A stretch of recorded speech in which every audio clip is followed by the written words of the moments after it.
Let me start with something most people don't realize until it's too late. If you're in your 20s right now, you are not broke. You're a billionaire, not in dollars, but in time. And time is the one asset you can never buy more of later. Money can be earned back. Mistakes can be fixed. Bad investments can recover. But time, once it's gone, it's gone.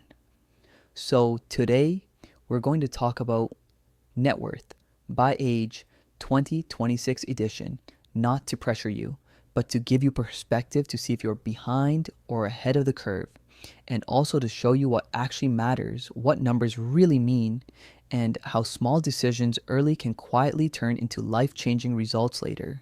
No perfection, no guilt, just math, perspective, and a little tough love. So let's take a look at the numbers here showing average American net worth by age. This is current data as of late 2025. Quick note here, please don't panic when you see the average net worth on here. The median matters more than the average because a handful of ultra wealthy households jack the average way up. The median is what actually shows what a normal net worth looks like. Now that you've seen the net worth numbers, you probably noticed something a little suspicious. There's a giant canyon between the median and the average. So here's the real question. Who are you comparing yourself to? Because comparing yourself to the average is like racing a Ferrari while you're on a bicycle and then feeling bad about it. The only comparison that actually matters is, are you ahead of where you were last year? So if you're in your 20s, please hear me out. Your biggest advantage right now is not money. It is time. In your 20s, you are a time billionaire, and compound interest, obsessed with time. Think of money like an army of tiny workers. Every dollar you invest is one worker. When you invest early, those workers don't just work once. They train new workers, who train more workers, who never ask for a raise and never sleep. If you recruit them late, they're tired. They need coffee. They complain about their knees. Early money is aggressive. Late money is cautious. Same dollar, different energy. But I don't make that much to invest. Well, that's normal. You don't need to start big. You need to start now. Even 2%, 5%, or 10% of your income matters because in the long run, that tiny percentage can turn into hundreds of thousands of dollars. So let's say you start investing at 23 years old. Assuming your salary is about $50,000, saving rate is 15%. That's $7,500 per year. And if you increase your savings by 1% each year, with an average market return of 8% annually, by age 30, total contributions is around $60,000. Your portfolio value is around $85,000 to $90,000. You put in about $60,000. Time and compounding added $25,000 to $30,000.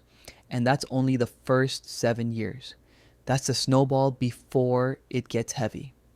And yes, some years will be bad. Some years will be great. Some years will feel like the market is personally attacking you. That's normal. Historically, the stock market averages approximately 10% annually. After inflation, a conservative assumption is 7 to 8%. The key isn't avoiding bad years. The key is staying invested long enough so the good years outweigh the bad ones. Let me make this painfully clear. Starting early is not a small advantage. It's a cheat code disguised as patience. And the reason most people miss it or quit, because it looks boring at the beginning. Compound interest is like watching paint dry. Until one day you turn around and realize the house is worth 7 figures. Let me give you an example with real numbers. 3 people investing with just boring index funds at 8% annual returns. Person A starts at 25, invests $300 per month, stops completely at 35. Total invested $36,000. Then they do nothing. They chill. They live life. They forget their password. By age 65, that $36,000 becomes roughly $525,000, $500,000 from someone who stopped investing at 35. Now, person B starts at 35, also invests $300 per month, all the way to 65. Total invested, $108,000. Final amount, About $450,000. Wait, what? They invested more for longer and still ended with less. Why? Because person A bought time. Person B rented it. Now person C starts at 45. Same $300 per month until 65. Total invested will be around $72,000. Final amount about $180,000. Still solid, still respectable, but nowhere near the early starter. Same market, same returns, different start date. So that's it. That's a whole secret. Now, let's talk about the real reason people don't invest early. It's not laziness, it's psychology. Reason one, I don't make enough yet. Translation, I'm waiting to feel comfortable. Here's the problem, comfort never shows up first, it shows up after consistency. Waiting to invest until you have more money is like waiting to start working out until you're already fit. That's not how life works.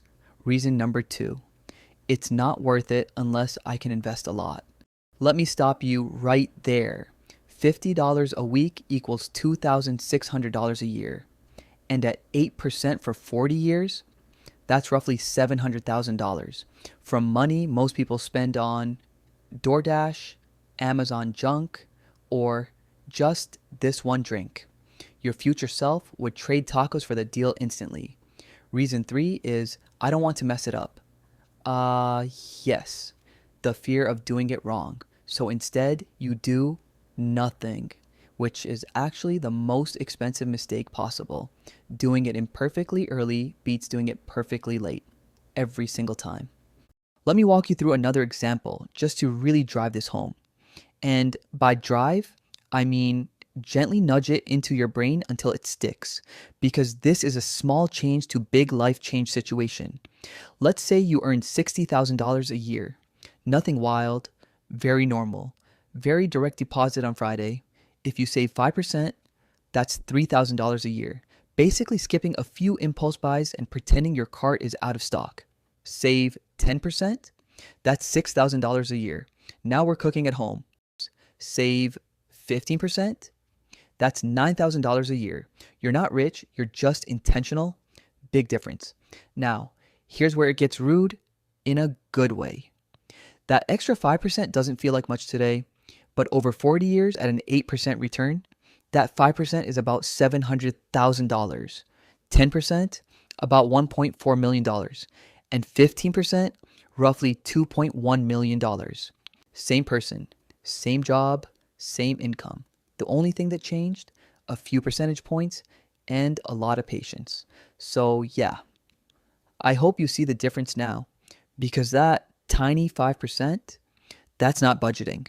That's future you choosing business class instead of economy. Here's the part nobody likes hearing. Most people don't fail at investing because they picked the wrong fund. They fail because they waited, they hesitated, they wanted a crystal clear sign from the universe before starting. They were basically like, I'll invest once I feel 100% confident. Meanwhile, confidence is in the corner yelling, hey, I only show up after you start. You don't get confidence before action, you get it as a side effect of action. You don't need to feel ready, you need to start messy and let momentum do its thing. One last quick number. Sorry, this one might sting a little.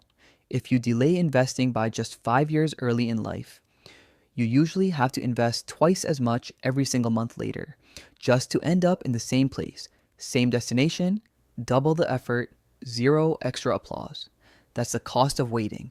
So yeah, future, you would really appreciate it if present you started today.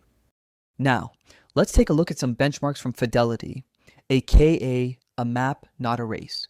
So Fidelity gives us some very boring but useful benchmarks.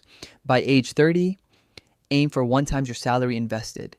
By age 40, about 3 times. By age 50, around 6 times. By age 60, roughly 8 to 10 times. Now, let's pause for a second. This is not because life is a competition. There's no trophy. No one hands you a medal at 60 like, congrats, you beat Jeff from accounting. These benchmarks exist for one reason only, because time does most of the heavy lifting early. Think of time like a moving walkway at the airport.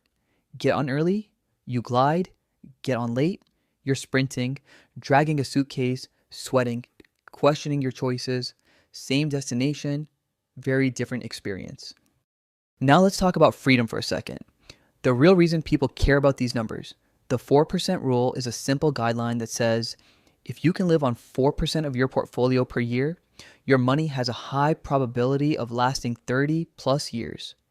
In plain English, your money can pay you without running out. Here's what that looks like in real life. $500,000 is about $20,000 per year. $1 million, about $40,000 per year. $2 million, about $80,000 per year. And suddenly, this isn't about being rich. It's about options. Taking a job you like, not just one you tolerate. Working less without panicking. Saying no without guilt. Sleeping at night like a well-adjusted human. Early investing matters because you're not just building a number on a screen. You're buying time, freedom, career flexibility, and peace of mind.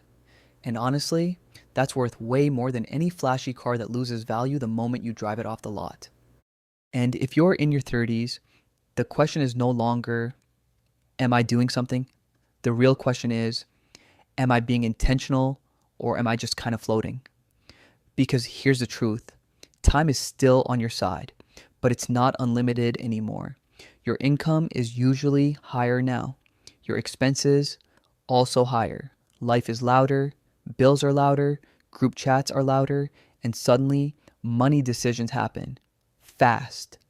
This is the decade where automation becomes your superpower. Not motivation, not willpower. Automation. Because motivation is unreliable. Automation doesn't care how you feel on a Tuesday.